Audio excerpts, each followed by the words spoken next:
구독과 좋아요는 사랑입니다. 여러분 반갑습니다. 말씀 창고의 서향 목사입니다. 오늘도 시청해 주셔서 감사합니다. 더위에 여러분 모두 건강하시기를 기도합니다. 구독과 좋아요, 알람 설정, 슈퍼땡스로 저희 채널을 응원해 주세요. 항상 함께 해주셔서 감사합니다. 오늘은 사도행전 18장 9절부터 17절 말씀입니다. 오늘 말씀은 바울이 환상을 보고 고린도에서 1년 반 동안 머물며 하나님의 말씀을 가르친 내용이 기록되어 있습니다.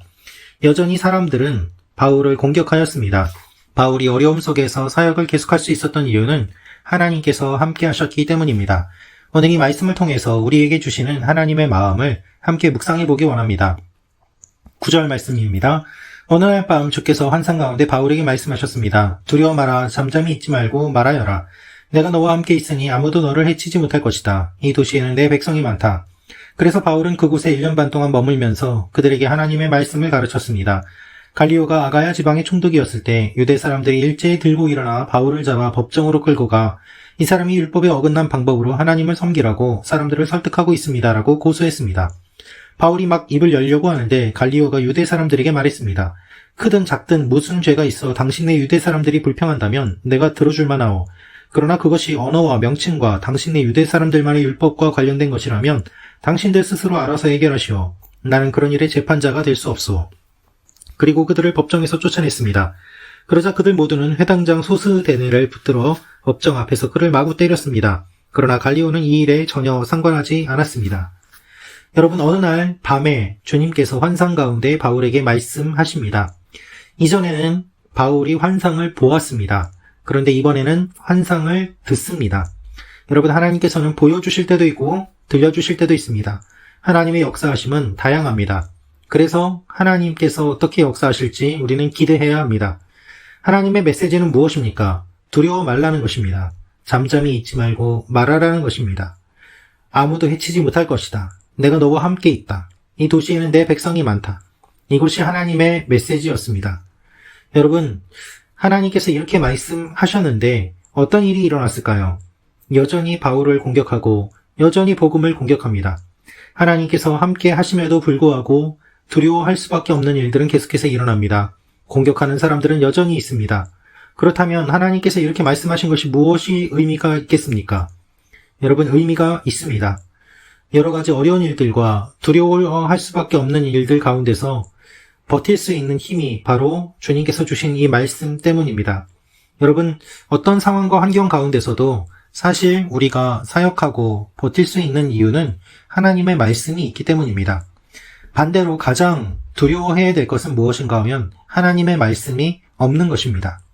여러분, 하나님의 말씀이 없어서 괴롭고 힘들어 보신 적이 있습니까? 저는 그런 것들을 많이 경험해 보았습니다. 오히려 어려운 상황이라고 하더라도 주님께서 말씀하시면 그대로 담대하게 나아갈 수 있는데 하나님께서 아무런 말씀도 하지 않으시기 때문에 두려워하게 되고 불안하게 되고 의심할 수밖에 없는 그와 같은 일들이 우리 인생에 얼마나 많이 있습니까? 여러분들께서도 아마 그와 같은 일들을 경험해 보셨을 것입니다. 어떻게 보면 하나님의 환상을 보고 있는 바울이 매우 행복한 사람처럼 느껴질 때가 있는 것이죠. 바울은 자신이 원하지 않았는데 하나님께서 먼저 환상 가운데 말씀하셨습니다. 그 말씀을 듣고 바울은 1년 반 동안 머물게 됩니다. 바울이 여러 곳에서 사역을 하였지만 1년 반이라는 긴 시간 동안 머문 곳은 고린도 지역이 거의 유일합니다. 그곳에서 하나님의 말씀을 가르쳤는데 짧은 기간 동안에 말씀을 가르치고 교회를 세운 교회들도 건강하게 세워졌는데 1년 반 동안 고린도 지역에서 하나님의 말씀을 전하면서 세워진 교회들은 얼마나 건강했겠습니까? 여러분, 그러나 그렇지 않습니다. 고린도 교회가 얼마나 문제가 많은지 우리는 잘 알고 있죠. 오랜 기간 동안 머물면서 말씀을 가르쳤다는 것은 어떻게 보면 그만큼 말씀이 필요한 지역이고 그만큼 문제가 많은 지역이라는 것을 반증하는 내용이기도 합니다. 하나님께서 바울에게 말씀을 주셨고 또한 사역할 수 있는 담대함을 주셨습니다. 바울은 그곳에서 하나님의 말씀에 순종하며 계속해서 사역을 하였습니다. 그런데 오늘 말씀을 보면 또 바울이 공격받는 내용이 기록되어 있습니다. 사람들이 바울을 잡아서 법정으로 끌고 가고 바울을 고소합니다. 바울이 입을 열려고 하는데 갈리오가 오히려 막아서지요. 여러분, 이것을 보면 참 오늘 말씀이 재밌습니다. 바울이 변론하기 전에 갈리오가 먼저 막아서고 나는 이 문제를 해결하지 않겠다. 너희가 무슨 문제가 있어서 나한테 왔으면 내가 들어줄 것인데 너희 문화에 관한 것이고 너희 종교에 관한 것이고 너희들만의 율법과 관련된 것이기 때문에 너희들 스스로 알아서 해결해라. 사람들은 바울을 고소하였지만 오히려 이것을 판단하게 되는 갈리오가 그것을 거부함으로 말미암아 그들을 법정에서 내어쫓습니다. 그러자 그들은 회당장 소스데네를 붙들어 법정 앞에서 마구 때렸습니다. 여러분, 이것이 사람들의 모습입니다. 법대로 하는 것처럼 이성적으로, 논리적으로 해결하려고 하는 것처럼 보이지만 실제로는 감정적으로, 폭력적으로, 그리고 마치 짐승처럼 문제를 해결하려고 하는 모습들을 우리는 볼 수 있습니다. 이것이 우리의 모습입니다. 여러분, 우리는 고상한 척하지만 사실 우리 가운데는 이와 같이 동물과도 같은 모습들이 존재하고 있습니다. 사람들을 보십시오. 겉으로는 거룩한 척하고 겉으로는 교양이 있는 척하지만 실제로는 그렇지 않은 일들이 얼마나 많이 있습니까? 법을 이야기하는 것처럼 보이지만 법을 이용해서 폭력을 행사하는 일들이 얼마나 많이 있습니까?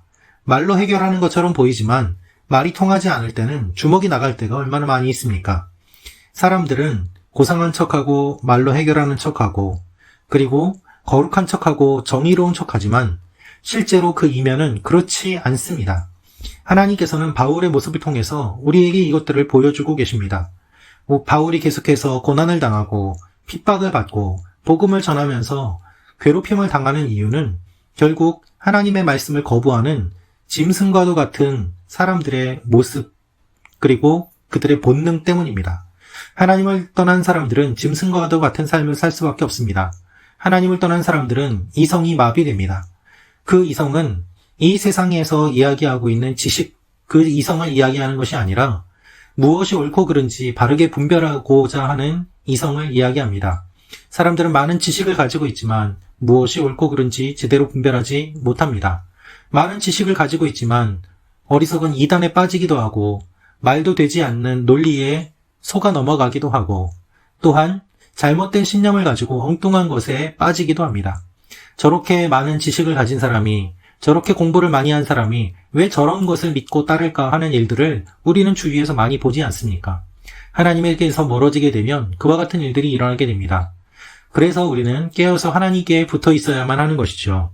바울은 하나님의 음성을 들었지만 여전히 고난을 당하고 어려움을 겪습니다. 하나님께서는 고난을 없애주겠다고 말씀하시지 않았습니다.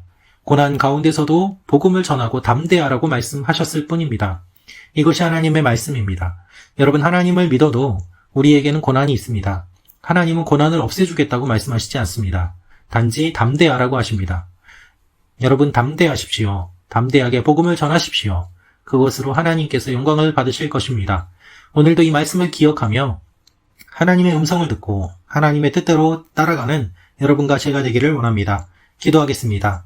아버지 하나님, 우리에게 고난이 많이 있습니다. 고난을 없애주겠다고 하시지 않고 담대하라고 하신 주님, 주님의 말씀에 따라 담대하게 나아가는 하나님의 사람들이 되게 하여 주옵소서. 예수님의 이름으로 기도합니다. 아멘.